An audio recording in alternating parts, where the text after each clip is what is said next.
نحمده ونصلي على رسوله الكريم اما بعد فاعوذ باللہ من الشیطان الرجیم بسم اللہ الرحمن الرحیم۔ معزز سامعین و سامعات، السلام علیکم ورحمۃ اللہ وبرکاتہ۔ آج کے اس بیان میں آپ کو بتاؤں گی کہ کن عورتوں سے اور کن مردوں سے نکاح کرنے کی اجازت نہیں ہے، اور یہ بھی بتاؤں گی کہ کیا وہابی اور دیوبندی عورتوں یا مردوں سے مسلمان نکاح کر سکتے ہیں، اور اگر نہیں کر سکتے تو اس کی کیا وجہ ہے۔ سب سے پہلے میں آپ کو بتانا چاہوں گی کہ نکاح کیا چیز ہے۔ اللہ رب العزت قرآن مقدس میں ارشاد فرماتا ہے فَانْكِحُوا مَا طَابَ لَكُم مِّن النِّسَاءِ، کہ تم نکاح کرو عورتوں سے جو تمہیں پسند آئیں۔ نبی پاک علیہ الصلوۃ والسلام کا فرمان بڑا ہی مشہور فرمان ہے، ان نکاح من سنتی فمن رغب عن سنتی فلیس منی، کہ نکاح میری سنت ہے اور جو میری سنت سے منہ موڑے تو وہ مجھ سے نہیں۔ یعنی نبی پاک علیہ الصلوۃ والسلام نے اس شخص کو امت محمدیہ ہونے سے انکار کر دیا جو نکاح کا انکار کرتا ہے۔ میری گزارش ہے آپ سبھی سے کہ اس بیان کو پورا ضرور سنیں تاکہ تمام مسائل سے آپ سبھی آگاہ ہو سکیں، کیونکہ آج ہمارے معاشرے میں لا علمی کی وجہ سے لوگ جب نکاح کرتے ہیں تو یہ تک خیال نہیں کرتے کہ اپنی بیٹی کا نکاح کس کے گھر کر رہے ہیں۔ پیارے آقا حضور علیہ الصلوۃ والسلام کا فرمان ہے، حضرت عبداللہ بن مسعود رضی اللہ تعالیٰ عنہ سے روایت ہے کہ سرکار مدینہ صلی اللہ تعالیٰ علیہ وسلم نے ارشاد فرمایا یا معاشر الشباب، یعنی اے نوجوانوں کی جماعت، تم میں سے جو عورتوں کے حقوق ادا کرنے کی طاقت رکھتا ہے تو وہ ضرور نکاح کرے، کیونکہ یہ نگاہ کو جھکاتا ہے، شرمگاہ کی حفاظت کرتا ہے، اور جو اس کی طاقت نہ رکھے تو وہ روزہ رکھے، کیونکہ یہ شہوت کو کم کرتا ہے۔ اس حدیث پاک سے چند مسائل نکالے جاتے ہیں۔ میں آپ کو ان مسائل کے بارے میں بھی بتانا چاہوں گی کہ اعتدال کی حالت میں، یعنی نہ جب کہ شہوت کا غلبہ ہو اور نہ ہی نامرد ہو، تو اس صورت میں نکاح کرنا سنت ہے، جبکہ مہر نان نفقہ کی بھی قدرت رکھتا ہو، اور نکاح نہ کرنے پر اڑا رہنا یہ گناہ ہے، کیونکہ جب اعتدال کی حالت ہے، جب بندے کو اللہ تبارک و تعالیٰ نے قوت عطا کی ہے تو اس کو چاہیے کہ وہ نکاح کرے۔ اس سے ایک اور مسئلہ نکالا جاتا ہے کہ شہوت کا غلبہ زیادہ ہے اور معاذ اللہ اندیشہ ہے کہ زنا ہو جائے گا، اور بیوی کا مہر اور نان نفقہ دینے کی قدرت نہیں رکھتا، تو پھر اس کے لیے نکاح سے بچنا ضروری ہے۔ لیکن اگر مہر نان نفقہ دینے کی قدرت بھی رکھتا ہے تو پھر اس کے لیے نکاح کرنا واجب ہے۔ یوں ہی جبکہ اجنبی عورت کی طرف نکاح کو اٹھانے سے روک نہیں سکتا یا معاذ اللہ ہاتھ سے کام لینا پڑتا ہے تو نکاح کرنا واجب ہے، کیونکہ حدیث پاک میں بتایا گیا کہ نکاح جو ہے وہ نگاہوں کو جھکا دیتی ہے اور شرمگاہ کی حفاظت کرتی ہے۔ اور اگر کسی شخص کو یہ یقین ہو کہ اگر نکاح نہیں کرے گا تو زنا واقع ہو جائے گا تو ایسی حالت میں اس پر نکاح کرنا فرض ہے، کیونکہ جب اللہ رب العزت نے حلال ذریعہ بنایا ہے تو پھر حرام کی طرف جانا یہ قطعاً ناجائز ہوگا، بلکہ حرام اور سخت حرام ہوگا۔ اور اگر یہ اندیشہ ہے کہ نکاح کرے گا تو نان نفقہ نہ دے سکے گا، بیوی کا خرچہ نہ دے سکے گا، یا جو ضروری باتیں ہیں ان کو پورا نہ کر سکے گا، تو اس کے لیے نکاح کرنا مکروہ ہے، کیونکہ اس شخص کو معلوم ہے کہ نہ وہ اپنی بیوی کا حق ادا کر سکے گا اور نہ ہی اسے نان نفقہ دے سکے گا، تو پھر اس کے لیے نکاح سے بچے رہنا بہتر ہے۔ اور اگر کسی شخص کو یہ یقین ہے کہ وہ نان نفقہ نہیں دے سکتا، بیوی کا خرچہ نہیں اٹھا سکتا، تو اس کے لیے ایسی حالت میں نکاح کرنا حرام ہوگا۔ نکاح اگر کر لے تو نکاح تو ہو جائے گا، لیکن نکاح کرنا اس شخص کے لیے حرام ہوگا، کیونکہ وہ ایک عورت کو اپنے گھر لے کر کے آیا ہے جسے نہ وہ کھلا سکتا ہے، نہ ہی پلا سکتا ہے، نہ ہی اس کے حقوق ادا کر سکتا ہے، تو اس پر کسی کے حق کو مارنے کا گناہ لازم آئے گا، اس وجہ سے اس کے لیے نکاح کرنا حرام ہوگا۔ اب میں آپ کو یہ بتانا چاہوں گی کہ کن لوگوں سے نکاح کرنا جائز نہیں ہے۔ دنیا میں انسان کے وجود کو باقی رکھنے کے لیے خدائے رب ذوالجلال نے قانون بنایا ہے، اور جس قانون کے تحت ہم سنت محمدیہ کو ادا کرتے ہوئے نکاح کیا کرتے ہیں۔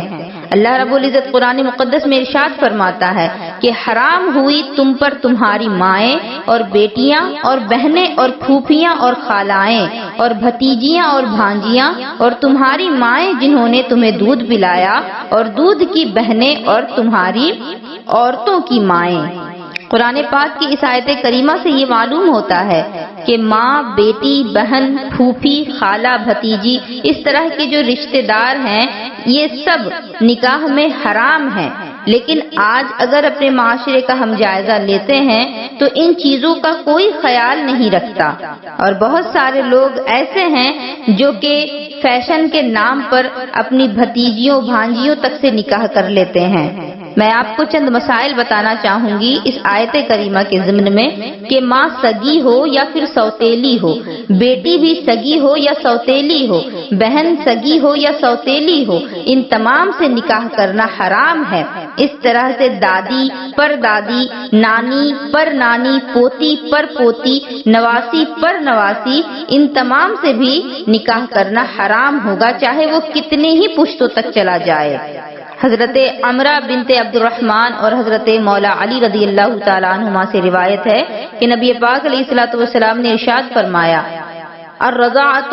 تحرم ما تحرم الولادہ، یعنی رضاعت جو ہے وہ اسی طرح سے رشتے کو حرام کر دیتی ہے جس طرح سے ولادت سے رشتے حرام ہو جاتے ہیں. یعنی دودھ پلانے سے جس طریقے سے رشتے حرام ہوتے ہیں وہ ایسے ہی ہیں جیسے کہ ولادت کی وجہ سے رشتے حرام ہوتے ہیں. یعنی اگر کوئی کسی کی رضائی بہن ہے، رضائی بھائی ہے، تو ان لوگوں کا آپس میں نکاح نہیں کیا جا سکتا کیونکہ یہ حرام ہے. میں آپ کو رضاعت کا معنی بتا دینا چاہوں گی کیونکہ بہت سارے لوگ ہیں جن کو یہ بات معلوم نہیں ہوگی، اور اس طرح کے مسئلے مجھ سے کئی مرتبہ پوچھے بھی گئے ہیں. اسی وجہ سے میں چاہتی ہوں کہ میں آپ کو اس کے بارے میں وضاحت کے ساتھ بتا دوں. رضاعت یعنی کہ دودھ پلانے کے زمانے میں، یعنی بچہ جب دودھ پیتا ہے 2 یا 2.5 برس کی عمر تک، تو اس زمانے میں اگر کسی عورت نے بچے کو دودھ پلایا ہے تو اب وہ عورت اس بچے کی رضائی ماں ہوگی. تو اب اس عورت کی جو بیٹیاں ہیں، جو بیٹے ہیں، اس بچے کے رضائی بھائی بہن ہو جائیں گے. اس صورت میں اگر بڑے ہونے کے بعد اس بچے سے جس کو اس عورت نے دودھ پلایا تھا اپنے بچے کا اگر نکاح کرنا چاہے، چاہے لڑکی کا چاہے لڑکے کا، تو یہ حرام ہوگا کیونکہ یہ دونوں حقیقی بھائی بہن کی طرح ہو چکے ہیں. مدت رضاعت 2.5 برس ہے، یعنی 2.5 برس جب تک کہ بچہ 2.5 برس کا ہے یا اس سے کم کا ہے. اگر اس زمانے میں بچے نے کسی عورت کا دودھ پیا ہے تو اب وہ عورت اس بچے کی رضائی ماں کہلائے گی. لیکن 2.5 برس کے بعد اگر بچے نے کسی عورت کا دودھ پیا ہے تو پھر اب اس صورت میں وہ اس کی رضائی ماں نہیں کہی جائے گی، کیونکہ رضاعت کی جو مدت ہوتی ہے اس دوران بچے کے جسم کی جو نشو نما ہوتی ہے وہ ماں کے دودھ سے ہی ہوتی ہے. تو گویا کہ بچے کے جسم کے اعضاء جو ہیں وہ اس عورت کے دودھ کی وجہ سے بن رہے ہیں. اب اگر اس عورت کے بیٹے یا بیٹی کا نکاح اس بچے سے کیا جائے گا تو گویا کہ یہ دونوں آپس میں حقیقی بھائی بہن ہو گئے. اس صورت میں ان کے نکاح کو حرام قرار دیا جائے گا. لیکن اگر 2.5 برس کے بعد بچے کو کسی عورت نے دودھ پلایا ہے، بچے کی عمر 2.5 برس سے زیادہ کی تھی، تو اب اس صورت میں نہ ہی وہ عورت اس کی رضائی ماں کہی جائے گی، نہ ہی اس عورت کے بچے اس کے رضائی بھائی بہن ہوں گے. میں آپ کو ایک اور حدیث پاک بتانا چاہوں گی. حضرت عبداللہ ابن عباس رضی اللہ تعالیٰ عنہما سے امام بخاری رضی اللہ تعالیٰ عنہ روایت کرتے ہیں کہ 4 سے زیادہ بیویاں اس طرح حرام ہیں جیسے آدمی کی اپنی بہن اور بیٹی حرام ہے. یعنی جس طرح سے اپنی بہن سے نکاح کرنا حرام ہے، اپنی بیٹی سے نکاح کرنا حرام ہے، اسی طرح سے 4 بیویاں ہونے کے بعد 5ویں سے نکاح کرنا بھی حرام ہے. اس کا مطلب یہ ہے کہ 4 عورتیں اگر کسی مرد کے نکاح میں ایک وقت میں ہیں اور 4 کے بعد اگر وہ 5ویں سے نکاح کرتا ہے تو اس صورت میں وہ 5ویں اس پر حرام ہوگی. لیکن اگر کسی ایک کو اس نے طلاق دے دیا ہے اور طلاق کے بعد مدت ختم ہونے کے بعد اگر کسی اور سے نکاح کرے تو اس صورت میں بھی جو عورتیں ہیں وہ 4 ہی ہوں گی، تو یہ نکاح جائز ہوگا. نبی پاک علیہ الصلوۃ والسلام نے ارشاد فرمایا کہ شرابی کے نکاح میں اپنی بیٹیوں کو نہ دو، اور شرابی اگر بیمار پڑے تو اسے دیکھنے بھی نہ جاؤ. اور قسم میں اس ذات کی جس نے مجھے نبی برحق بنا کر کے بھیجا، شراب پینے والے پر تمام آسمانی کتابوں میں لعنت آئی ہے. اللہ اکبر. شرابی کے بارے میں میرے نبی نے اتنی سخت وعید بیان فرمائی، یہاں تک کہ اس سے یہ مسئلہ بھی نکالا جاتا ہے کہ ہر نشے والی چیز جو کہ عقل کو ضائع کر دی، اگر کوئی شخص شراب پی کر کے نشہ کرتا ہے یا کوئی اور چیز سے نشہ کرتا ہے تو اس کے نکاح میں لڑکیوں کو دینے سے منع کیا گیا گیا اور نبی پاک علیہ الصلوۃ والسلام نے بلکہ تمام آسمانی کتابوں میں بھی اس شخص پر لعنت آئی ہے۔ اسی طرح سے کافر و مشرک مرد ہو یا عورت، مسلمان مرد یا عورت اس سے نکاح نہیں کر سکتے، نکاح ان کا حرام ہے۔ اللہ رب العزت قرآن مقدس میں ارشاد فرماتا ہے وَلَا تَنكِحُوا الْمُشْرِكِينَ حَتَّى يُؤْمِنُوا، کہ مشرکوں سے نکاح نہ کرو جب تک کہ وہ ایمان نہ لے آئیں۔ یعنی اگر مرد مشرک ہے تو اس سے مسلمان عورت نکاح نہیں کر سکتی، اسی طرح اگر عورت مشرکہ ہے تو اس سے مسلمان مرد بھی نکاح نہیں کر سکتا۔ ان کے نکاح کے لیے ایمان سب سے پہلی شرط ہوگی۔ اس آیت کریمہ سے یہ مسئلہ اخذ کیا جاتا ہے کہ مسلمان عورت کا نکاح مسلمان مرد کے سوا کسی بھی مذہب والے سے نہیں ہو سکتا۔ اللہ رب العزت کا ارشاد ہے وَلَا تَنكِحُوا الْمُشْرِكَاتِ حَتَّى يُؤْمِنْ، کہ مشرکہ عورتوں سے بھی نکاح نہ کرو جب تک کہ وہ مسلمان نہ ہو جائیں۔ مسلمان مرد کا مجوسی یعنی آگ کی پوجا کرنے والوں سے، بت پرست اور سورج کی پوجا کرنے والوں سے، ستاروں کو پوجنے والوں سے، ان تمام میں سے کسی عورت سے بھی نکاح کرنا جائز نہیں ہوگا۔ اگر مرد کرے تو وہ بھی حرام ہے، اگر کوئی عورت کرے ان لوگوں سے نکاح تو وہ بھی حرام ہے۔ لیکن آج کے اس دور میں اکثر ہمارے مسلمان نوجوان کافر و مشرک عورتوں سے نکاح کرتے ہیں اور نکاح کے بعد انہیں مسلمان بناتے ہیں۔ یہ نہایت ہی غلط طریقہ ہے اور شریعت میں حرام ہے۔ پہلے تو نکاح ہی نہیں ہوتا جب تک کہ انہوں نے کلمہ کفر سے انکار نہ کیا ہو، جب تک کہ کلمہ توحید نہ پڑھ لیا، جب تک کہ مسلمان نہیں ہوں گے ان سے نکاح نہیں ہوگا۔ اور مسلمان ہونے سے پہلے اگر نکاح کیا گیا ہے تو گویا کہ وہ زنا کیا گیا، اور مسلمان ہونے سے پہلے اگر ان کی کوئی اولاد ہو تو پھر گویا کہ وہ بچہ جو ہے وہ زنا کی وجہ سے ہوا۔ لہٰذا اس بات کو ضرور خیال رکھیں کہ کافر و مشرک عورت سے مسلمان کرنے کے بعد نکاح جائز ہوگا، یعنی پہلے ان کو مسلمان بنایا جائے، اس کے بعد پھر نکاح اگر کرے تو جائز ہے۔ لیکن یہ کوئی ضروری نہیں ہے کہ کسی کافر یا مشرکہ عورت کو مسلمان بنا کر کے ہی نکاح کیا جائے۔ اللہ رب العزت نے مسلمانوں کے لیے مسلمان عورتیں اور کافروں کے لیے کافرہ عورتیں پیدا کیا ہے، لہٰذا اگر نکاح کرنا ہی ہے تو پہلے مسلمانوں میں ہی تلاش کریں۔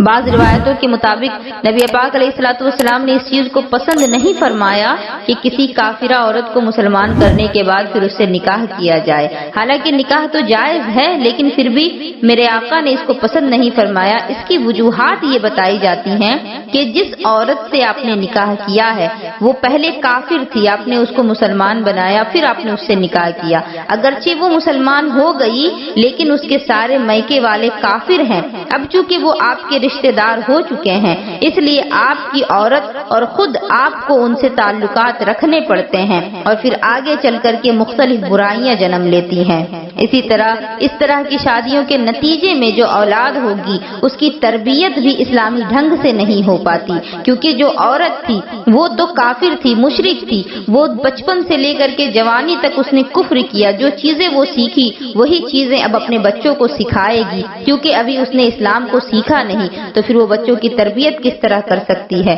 انہی چیزوں کی بنا پر نبی پاک علیہ الصلوۃ والسلام نے اس چیز کو ناپسند فرمایا۔ اور کافرہ عورتوں کو مسلمان بنانے کے بعد ان سے نکاح کرنے کے بنا پر طرح طرح کی برائیاں ہمارے معاشرے میں جنم لیں گی، اور غیر اسلامی رسومات جو آج ہمارے معاشرے میں جنم لے چکی ہیں وہ ان چیزوں کی ہی بنا پر ہے۔ آج ہم شادیوں میں طرح طرح کی بےہودہ چیزوں کو دیکھتے ہیں تو ان کے پیچھے کی وجہ یہ بھی ہے کہ مسلمانوں نے غیر مسلمہ عورتوں سے نکاح کرنا شروع کیا، جس کی وجہ سے ان کے جو رسم و رواج تھے وہ آج مسلمان بھی بڑے خوشی خوشی اپنا رہے ہیں۔ لیکن اس طرح کی سینکڑوں باتیں ہیں جنہیں میں یہاں بیان نہیں کر سکتی، لیکن ہمیں ان چیزوں سے ہی سبق حاصل کرنا چاہیے۔ آج ہمارے معاشرے میں ایک ایسی لعنت پڑ چکی ہے کہ اکثر مسلمان لڑکے غیر مسلم لڑکی سے محبت کرتے ہیں۔ مسلمان لڑکے سے پہلے محبت اور پھر شادی کرنے والی لڑکیاں اکثر ساتھ نہیں نبھاتی، اور ذرا سی انبن ہو جائے تو پھر وہ دوبارہ سے اپنے پچھلے والے دھرم کی طرف لوٹ پڑتی ہیں۔ لیکن جو عورت یا لڑکی پہلے اسلام سے متاثر ہوئی، اسے پیار و محبت یا شادی کی کوئی لالچ نہیں تھی، اور اسے دین اسلام پر قائم رہنے کے بعد ایک عرصہ گزر گیا، اور ایسی لڑکی سے اگر کوئی نکاح کرتا ہے تو یہ بہت بہتر ہے تاکہ وہ اسلام قبول کر کر لے اور اپنی زندگی کو اچھے طریقے سے اسلامی ڈھنگ سے گزار سکے۔ اب میں آپ کو بتانا چاہوں گی کہ کیا وہابیوں سے نکاح کرنا جائز ہے؟ وہابیوں سے نکاح کرنے کے متعلق امام عشق و محبت عظیم البرکت اعلی حضرت مجدد بریلوی علیہ الرحمت الرضوان اپنی الملفوظات میں ارشاد فرماتے ہیں کہ سنی مرد یا عورت کافر، رافضی، وہابی، دیوبندی، نیچری، قادیانی، چکڑالوی جتنے مرتدین ہیں ان کے مرد یا عورت سے نکاح نہیں ہوگا۔ اگر نکاح کیا تو نکاح نہ ہوا، خالص زنا ہوا، اور اگر اولاد ہوئی تو ولد الزنا کہلائے گی، یعنی وہ اولاد نکاح کی وجہ سے نہیں بلکہ زنا کی وجہ سے وہ اولاد پیدا ہوگی۔ لیکن آج ہمارے معاشرے میں اس چیز کی بھی اکثریت دیکھنے کو ملتی ہے کہ اگر لڑکیوں کا رشتہ ملنے میں دیری ہو رہی ہو تو جو نظر میں آ جائے اس سے بیٹیوں کا نکاح کر دیتے ہیں۔ اکثر ہمارے کچھ کم عقل اور ناسمجھ سنی مسلمان جنہیں دین کی معلومات اور ایمان کی اہمیت معلوم نہیں ہوتی وہ وہابیوں سے آپس میں رشتے جوڑتے ہیں، اور کچھ بد نصیب سب کچھ جاننے کے باوجود بھی وہابیوں سے آپس میں رشتے قائم کر لیتے ہیں۔ کچھ سنی حضرات خیال کرتے ہیں کہ وہابی عقیدے کی لڑکی اپنے گھر بیاہ کر کے لے آؤ اور پھر وہ ہمارے ماحول میں رہ کر کے خود بخود سنی ہو جائے گی۔ اول تو یہ نکاح ہی نہیں ہوتا، کیونکہ جس وقت نکاح ہوا اس وقت لڑکا اور لڑکی دونوں کا سنی ہونا ضروری ہے، لیکن یہاں عقیدے میں اختلاف ہے جس کی وجہ سے یہ نکاح قابل قبول ہی نہیں۔ اور بہت سی جگہوں پر تو یہ بھی دیکھا جاتا ہے کہ کسی سنی نے وہابی گھرانے میں یہ سوچ کر کے رشتہ کیا